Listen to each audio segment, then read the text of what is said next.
Bonjour à tous, bienvenue dans Silver Bullets, le podcast consacré aux productions de Joel Silver. Bonjour Bruno. Salut Yann, 10e épisode, Piège de cristal de John McTiernan. Donc aujourd'hui, gros morceau avec Piège de cristal de John McTiernan qui sort en 1988. Est-ce qu'on a besoin de raconter l'histoire de Piège de cristal vu que tout le monde a vu le film, je pense. Homme coincé dans une tour, luttant contre des terroristes. Contre des terroristes ou contre des braqueurs de banque? Contre des braqueurs de banque. Spoiler, ce ne sont pas des terroristes, ils viennent pour braquer des lingots et des tableaux et des statues qui sont dans le dernier étage du Nakatomi Plaza. Tu disais que dans l'émission sur... Je disais que ça avait évité que les cités brûlent en région parisienne. Parce que ces fameux braqueurs de banque terroristes ne sont pas des ennemis comme des Arabes, pour reprendre un peu l'expression qu'on avait dit dans l'Art Fatal, mais c'est vrai que c'est un autre des points qui est intéressant chez les Silver, comparativement toujours à ce qui se faisait dans les films de la canon, c'est que les méchants sont... Là, pour le coup, voilà, on a des Allemands de l'Ouest. Et moi, en plus, je pensais que c'était un film allemand à la base. Piège de cristal. Alors, pourquoi ? Parce que mon meilleur pote avait l'affiche de Piège de cristal avant qu'on voit le film. Et sur l'affiche, il y a donc Piège de cristal, mais il y a le titre en VO, entre parenthèses. Et c'était Die Hard. Sauf que nous, on avait lu Die Hard. Et j'étais persuadé que c'était un film allemand et que Bruce Willis, c'était comme Clint Eastwood, en fait, c'était un mec qui n'arrivait pas à avoir des rôles aux États-Unis, donc il a été bossé dans un pays d'Europe, un peu comme Clint Eastwood est parti faire des westerns en Italie.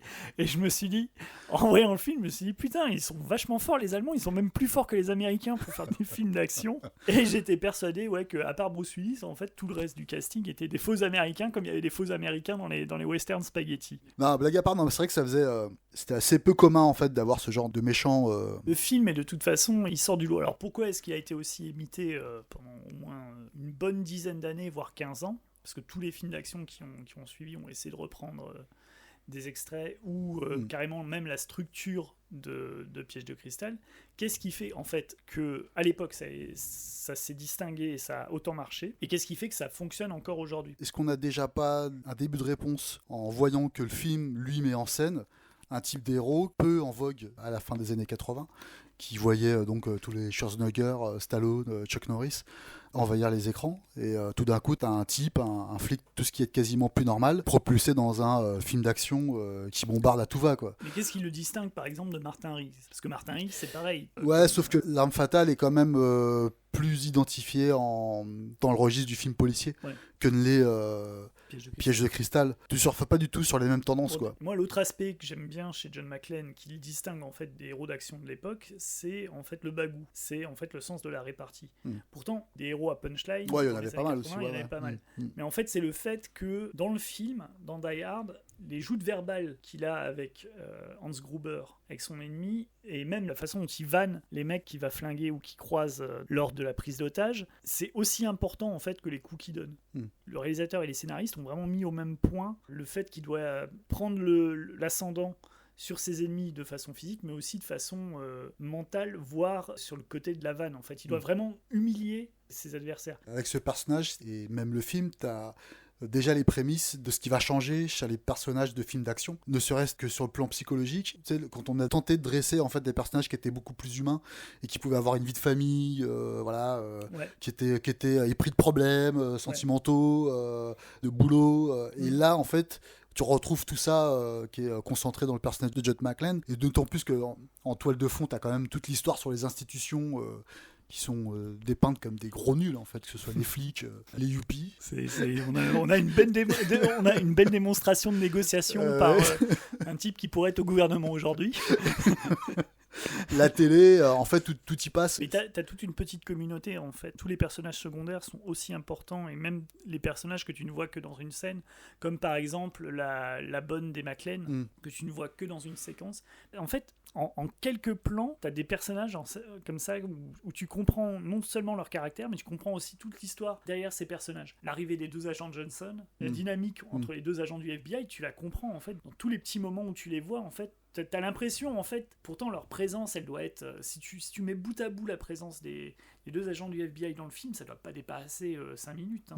On ne doit pas les voir plus de 5 minutes dans le film. Par contre, t'as l'impression, en fait, d'avoir vu toutes leurs aventures avant. C'est presque un film de second couteau, en fait, où les personnages qui ont des situations sociales qui sont effectivement peu considérées au travers de la société américaine d'alors, vont devenir les héros du film. Et que ce soit Abigail qui va avoir son moment de gloire, le flic Powell, le sergent Powell qui va converser avec John McClane. Flic de base. Qui est un flic de base, qui est vraiment... qui fait la patrouille, et qui arrive à en remontrer à l'adjoint au chef de la police. Du chef de la police, qui est une vraie crevure dans le truc. Déjà, t'as ça, t'as cette caractérisation qui est assez fine et assez amusante, et qui fait vraiment film de middle class, film de prolo.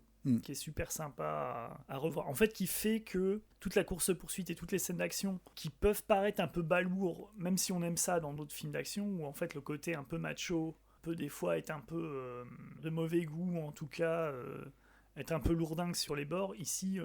Mais à tel point que Bruce Willis, qui m'est aujourd'hui détestable au plus haut point, j'ai dit putain... Je sais pas, j'ai un peu craint, tu vois, quand j'ai dit 1000 trucs, je dis putain, ça va m'énerver de voir sa gueule et tout. Et putain, ça fait bien. Parce que justement, t'as ce côté truc prolo et tout. Il est devenu aujourd'hui la caricature des personnages qui sont autour de Je ne sais pas si tu t'es infligé le remake de Death Wish par... Non, j'ai pas eu. Par Eli Roth. Moi, j'aime bien ce qu'il fait Eli Roth. Mais Death Wish, c'est nullissime, et c'est en grande partie nullissime par la prestation de Bruce Willis, qui est vraiment là pour le coup, qui est vraiment antipathique au possible. Donc Rest in Peace Bruce Willis. Ouais, exactement. Est-ce qu'on parle un peu de la construction en fait du film ? Est-ce que tu vois pas déjà dans le Piège de cristal la tour qui est présentée à chaque fois par les yeux des personnages qui vont évoluer dans le film, qui est présentée à chaque fois comme une menace?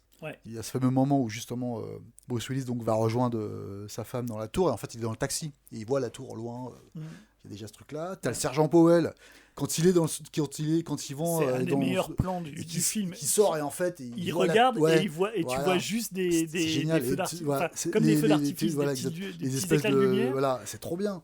Et à chaque fois, tu vois, la tour, elle est à chaque fois identifiée comme une espèce de truc qui va vampiriser tout le film, quoi. Et ça, j'adore dans le film, quoi. Il y a un côté biblique, en fait, même dans la tour, en fait. C'est la tour de Babel. T'as tout le monde qui parle. Tout le monde y parle une langue différente.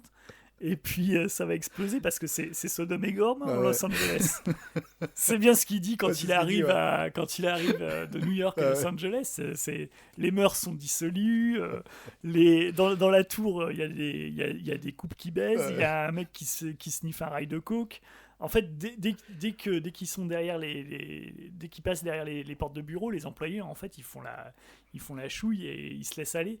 Il y a un côté réac dans le film, mais qui est réac rigolo, en fait. De la même manière, ça rejoint ce que tu disais avec le côté, on ne prend pas des terroristes arabes. C'est même pas des terroristes allemands, c'est des braqueurs de banque. Il y a un côté où, en fait, le film n'est pas dupe, en fait, de ce qu'ils vendent. Et en fait, ça joue dans la sympathie que toi, le spectateur, tu as à jouer avec le film, où en fait tout le monde joue des rôles dans le film, et même le rôle du policier new-yorkais bougon qui râle sur les mœurs dissolues des habitants de Los Angeles.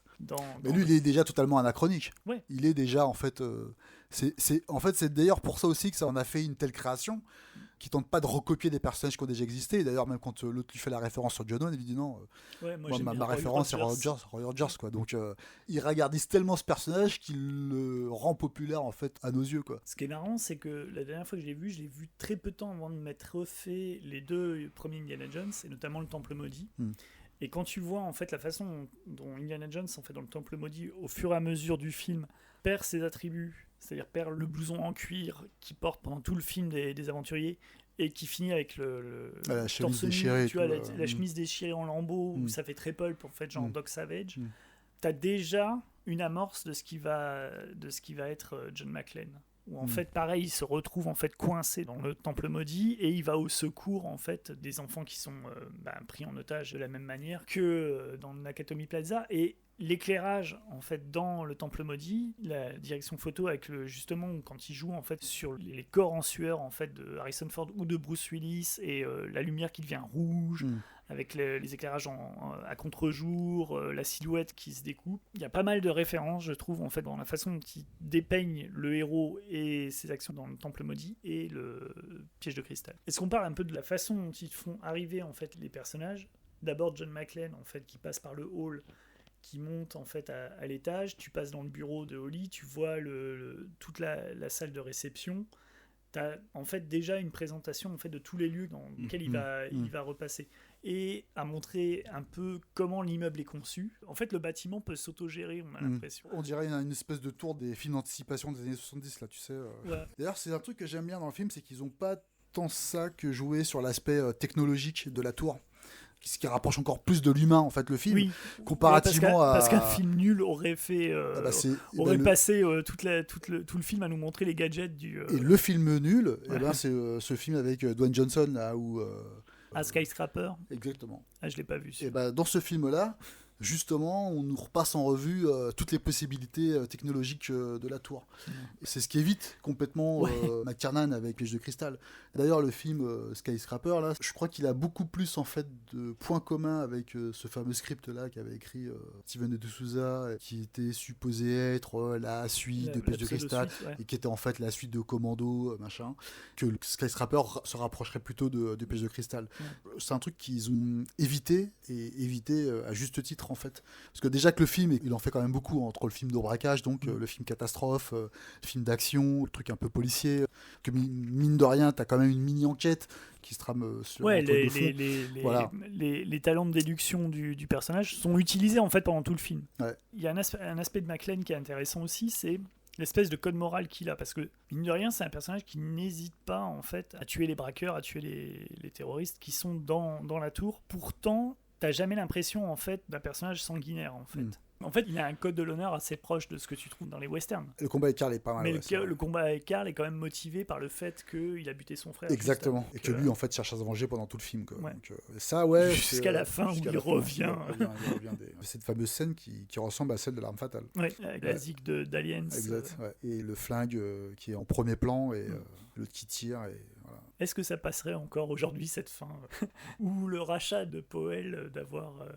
C'est la mini histoire de Powell est intéressante aussi. Ça, c'est vachement bien aussi, parce que c'est toujours, en fait, avec Piège de cristal, ils ont à chaque fois intégré des codes qui allaient être réutilisés dans des films policiers ou d'action dans les années suivantes. Le coup du trauma, en fait, du personnage de Powell, c'est l'espace en fait d'une discussion entre McClane et donc Powell. Et dans d'autres films, en fait, il y a des films qui ont développé ce genre de trauma-là autour d'un flic qui, pendant une heure. Mark Wahlberg dans Broken City. Dans le fabuleux Broken City. Incroyable Broken City. Incroyable. Non mais tu vois, Piège de cristal n'a pas seulement inventé une nouvelle forme de film d'action, c'est qu'en plus ils y ont intégré quasiment des pitchs en fait pour des films qui allaient être développés des années plus tard sur ces sujets-là, quoi, tu vois. Donc c'est que tu as 5 minutes de Piège de cristal qui vont être développés et tirés comme un chewing-gum sur 1h30 de film dans les années 90 ou 2000.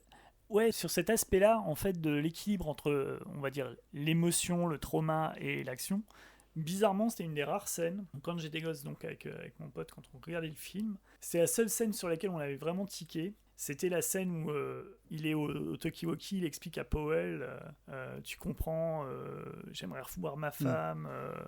Il y a une scène que j'aime pas dans le film. En fait, en gros, c'était celle-là.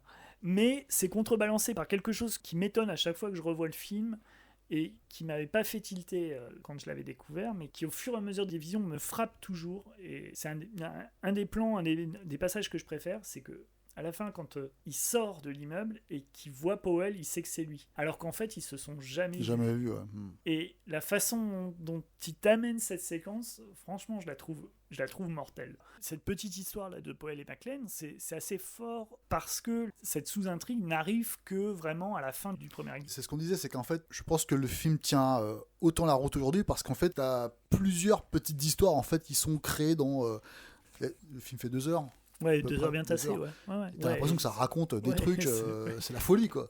Ça raconte plein de trucs sur les personnages à chaque fois. Et c'est hyper bien développé par McTiernan dans le film. Alors, on retrouve le goût qu'il a pour, par exemple, tout ce qui est donc les faux semblants. En fait, l'idée que les personnages doivent repérer des signes visuels en fait, pour comprendre qui est qui fait quoi. Je me souviens qu'il y a la scène là où tu as donc les terroristes qui pénètrent dans l'immeuble et donc qui montent dans tous les étages. Et tu as ce terroriste qui commence à arriver dans la pièce où se trouve John McClane. Et en fait, la réalisation est faite de telle sorte qu'en fait, c'est le regard en fait, de Bruce Willis qui voit en fait le terroriste arriver et tu vois son mouvement en fait de tête et c'est le fait plusieurs fois dans le film dans des instants où on est mis à la place du personnage principal. Quand il croise Hans Gruber C'est une des meilleures scènes du film et qui sort il sort le nom de Bill Clay. Et nous, on voit en arrière-plan, en fait. Et on voit sur la plaque qui a marqué de WM Clay. Et là encore, on le voit par les yeux de Bruce Willis, en fait. C'est Bruce Willis qui inspecte l'étage pour voir en fait s'il y a un nom qui se rapproche de celui que vient lui donner Hans Gruber. Ah bah c'est hyper opératique à chaque fois ces moments-là. Je suis assez fan de la façon dont il fait ses mouvements de caméra sur. C'est ton investissement en fait à l'écran. Il y a plein de passages comme ça qui sont réalisés de cette manière-là que je trouve hyper prenant quoi. Ça met quand même une petite claque quoi. Tu vois, tu fais quand même c'est quand même bien branlé quoi ce truc. Et c'est les effets pyrotechniques. Parce que parlons un peu action. Parce qu'on a parlé de tout sauf en fait de ce pourquoi Piège de Cristal est connu, c'est-à-dire l'action. Voilà, la première scène où ils se confrontent aux terroristes, justement, et donc t'as ce fameux plan qui est presque issu du cinéma d'Hong Kong où il glisse en fait sous la table et il tire en fait sur un des terroristes. J'adore ce moment-là quoi. C'est une tuerie avec quoi. La table qui est en zigzag. Et le mec qui hurle et tout et qui continue, qui marche sur les tables et qui tire. Ah, putain, il y a de très belles explosions de genoux, très belles explosions tu as aussi des bonnes utilisations de cadavres qui sont assez inventives. Là encore, avec des utilisations de cadavres qui ont été reprises après, tu vois, le gag du cadavre qui tombe de l'avion dans les ailes de l'enfer, on l'a quand il balance le cadavre sur le capot de la voiture de Powell. Il y a la meilleure utilisation de cadavre de tous les temps, c'est quand il met le frère du braqueur sur la chaise dans l'ascenseur avec le message « Maintenant j'ai une mitrailleuse, oh oh oh ». C'est Woody Woodpecker, le John McClane dans le film. Il y a aussi en termes de brutalité dans l'action le fait que McClane pendant tout le film soit pieds nus et la séquence où les terroristes tirent dans les fenêtres pour que les bris de verre puissent lui arracher. Mais c'est dû à l'intelligence de Gruber. Et du coup en fait justement je demande au frangin de tirer sur les vitres pour qu'il puisse se niquer les pieds quoi. Moi je sais que par exemple le fait qu'il soit pieds nus, je m'en suis souvenu juste parce que c'est Gruber en fait il voit qu'il est pieds nus, mais en fait quand tu vois le film pour la première fois tu sais pas ce qui va en être fait. Ouais non mais la façon dont il t'amène en fait effectivement, et on revient à ça, c'est la façon dont le film est vraiment plein en fait de petits détails, de personnages, de sous-intrigues, fait que on arrive en fait à gérer justement les moments de surprise. Il y a vraiment une maîtrise en fait dans la façon dont on distille les informations et dont on cache certaines. Une espèce de, je vais dire, storyline avec les explosifs de C4.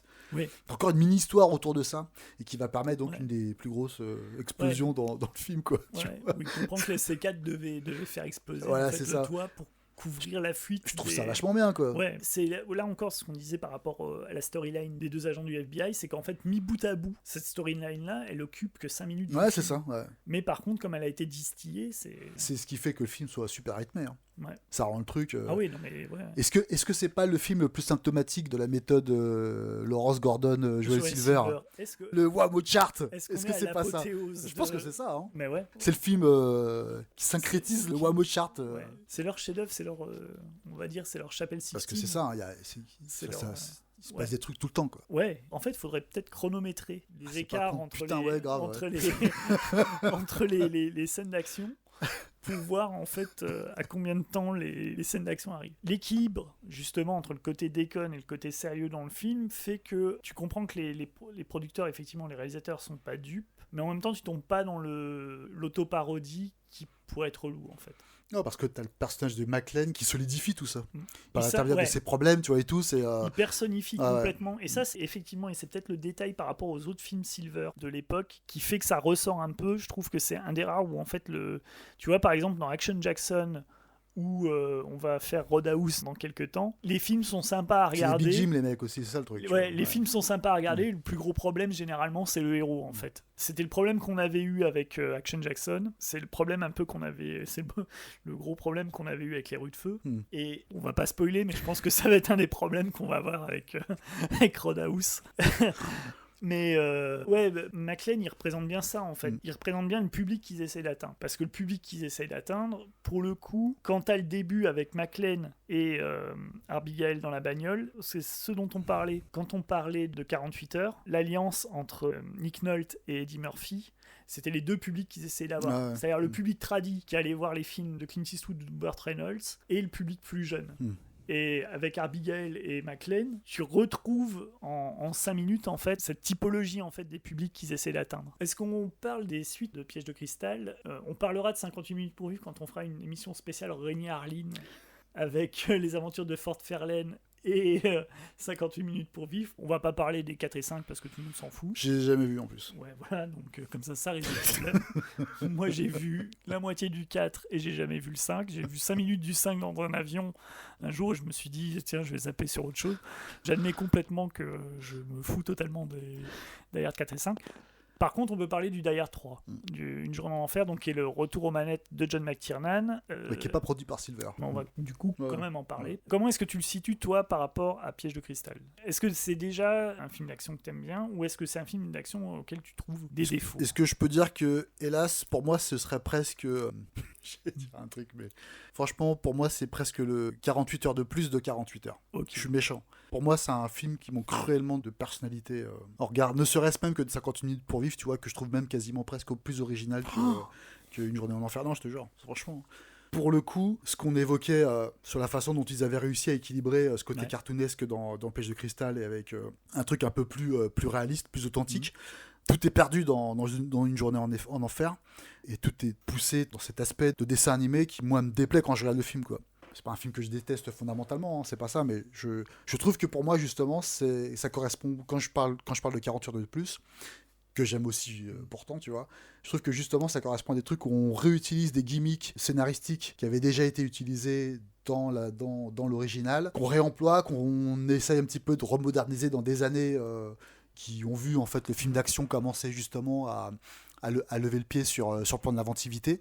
Et là, et pour moi, Une journée en enfer, c'est un peu ça symbolise assez ça, sur le plan d'une suite qui pour moi n'a pas... voilà, c'est bien, mais franchement je suis pas du tout fan du film. Alors, moi, sans détester, hein, vraiment. Moi, le truc où je suis pas d'accord, c'est que sur le point de vue de l'inventivité, puisque comparé à 48 heures de plus, comparé à ce genre de suite du genre 58 minutes pour vivre, SS Phantom 2, Robocop 2, toutes ces suites qui ont eu lieu au début des années 90, où en fait on faisait la copie conforme du premier film, on augmentait un peu les effets spéciaux, mais sinon on reprenait quasiment le scénario. Je trouve que justement en fait c'est assez intéressant dans Une journée en enfer parce qu'en fait il retourne tous les concepts du premier. Au lieu d'être dans un lieu clos, c'est à l'air libre. Au lieu d'être sur une soirée, c'est toute une journée.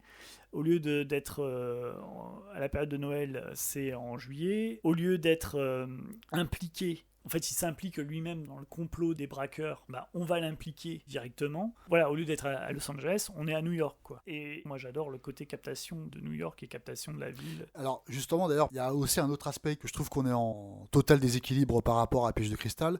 Là où Piège de cristal ne s'est pas forcément nourri en fait de versions précédentes qui n'existaient pas, puisque il a quasiment inventé il a inventé un genre en fait en lui-même. Il a inventé son propre genre. Une journée en enfer, lui, c'est beaucoup plus nourri du cinéma des années 70. Ça me fait un petit peu penser aux Pirates du métro. Et ça me fait aussi également penser, alors il y a un épisode fameux de Starsky Hutch où il y a une poursuite comme ça dans toute la ville où je sais plus si c'est Starsky ou Hutch qui doit faire face en fait à un tueur et donc il lui soumet des épreuves de Jacadi. Il y a un grand film d'action polar qui est aussi connu pour à un moment donné balader un peu son personnage principal dans toute la ville pour arriver à des cabines téléphoniques avant... c'est Phone Game. L'inspecteur Harry. J'avais déconné, j'ai dit Phone Game. Non, oui, voilà. Ouais. Oui, lui, il reste l'inspecteur Harry. L'inspecteur Harry, tu as toute la séquence avec Scorpio. Exact, et là, qui est tiré. Et là, c'est ce qu'on disait tout à l'heure par rapport à Piège de cristal, c'est qu'effectivement, là où Piège de cristal, tu peux prendre 5 minutes de Piège de cristal et en faire un film.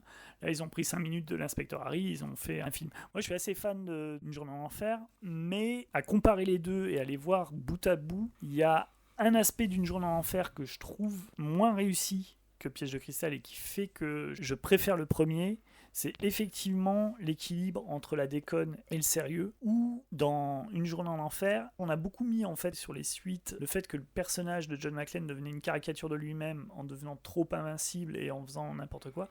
Dans Une journée en enfer, c'est vraiment ça. C'est-à-dire qu'il a une décontraction qui est toujours cool, hein. C'est toujours marrant de le voir balancer des vannes, mais il prend ça vraiment à la légère. Il y a des séquences où en fait la caractérisation du personnage, à un moment donné dans Une journée en enfer, il devient un peu trop blagueur, déconneur, et il fait des trucs quand il saute sur le bateau, tu sais, quand il tombe du pont sur le bateau où se trouvent les explosifs, c'est un peu too much. Par rapport à Piège de cristal, ou même Piège de cristal, t'as la plus grosse scène d'action, c'est quand il saute du toit accroché à la lance à incendie, mais qui est tellement too much que même le personnage le remarque que c'est n'importe quoi en fait dans cette séquence. Mais cette séquence-là, en fait, elle n'est pas abîmée justement par d'autres séquences qui viendraient s'ajouter à celle-ci. Tu vois ce que je veux dire ? C'est le clou du spectacle. Exactement. Or, dans Une journée en enfer, c'est que du succession de ce genre de scène-là. Il faut toujours se bigger and louder d'une scène à une autre. Et ce que tu disais par rapport au personnage de McClane, ça me fait penser également que moi, au contraire, je le trouve beaucoup moins cool et beaucoup moins sympathique que dans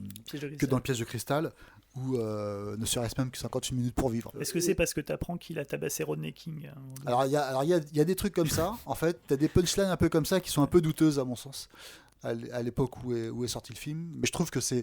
Ouais, tu sais pas si les Blacks... Bah, surtout vu le contexte, tu vois, à l'époque où est sorti le film, et d'ailleurs ils en jouent un petit peu quand il arrive dans... le personnage de Zeus et tout. Et même lui, tu vois, même le personnage de Zeus, en fait, même lui, il est... J'allais dire, ça se dit peut-être pas, surcaricaturé en fait par rapport à ses intentions un peu pro-black. Et en fait, c'était à une époque où justement où tu avais une vague quand même de films qui poussaient en fait justement le sujet militant entre guillemets, ou militant, en tout cas, absolument. Et je trouve que là, tu vois, ils en ont fait trop justement avec. C'est un peu une réponse un peu. Je suis pas super à l'aise avec le film quoi. Mais même tu vois, même les méchants et tout qui. Pourquoi j'évoquais 40 sur 2 plus, parce que donc 40 sur 2 plus, t'as du frère jumeau. Là, bon, c'est le frère de Gruber qui a refait le truc. Tu vois, même ça et tout, tu vois, c'est tellement outrancier, tu vois. Ça ressemble, en fait, ça aurait pu ne pas être avec le personnage de John McClane, quoi. Mais d'ailleurs, c'était au départ prévu pour être avec le personnage de Martin Riggs. Et je sais pas. Okay. Ouais, en fait, c'était le script. Alors, je crois que le script au départ s'appelle Simon Says. Et ça devait être avec un personnage complètement original. Et ils ont... La première idée, en fait, je crois, de Silver, c'était de remodeler le script pour que ça fasse un épisode de L'Arme Fatale. Alors au départ, dans le script, c'est un camarade de classe qui a été maltraité par le héros quand il était gamin, qui vient se venger, voilà. Donc, quelque part, en fait, l'idée du frère Gruber est moins bête que l'idée de départ. C'est sûr. Toujours est-il que... Est-ce qu'avec Richard Donner, on aurait... est-ce qu'avec Richard Donner, en fait, la sensibilité de Richard Donner aurait pas fait que ça... mais tu sais que tu sors... Maintenant que tu sors ce nom-là, et ben regarde... 16 blocs. Non mais voilà. Regarde 16 blocs. Qui est ton journée en enfer. Eh ben je préfère 16 blocs. Eh ben putain ouais. Non mais c'est ça mec. Là tu as de le dire. 16 blocs, c'est mon journée en enfer. C'est mon Die Hard 3, tu vois. Voilà. Donc, ah ouais.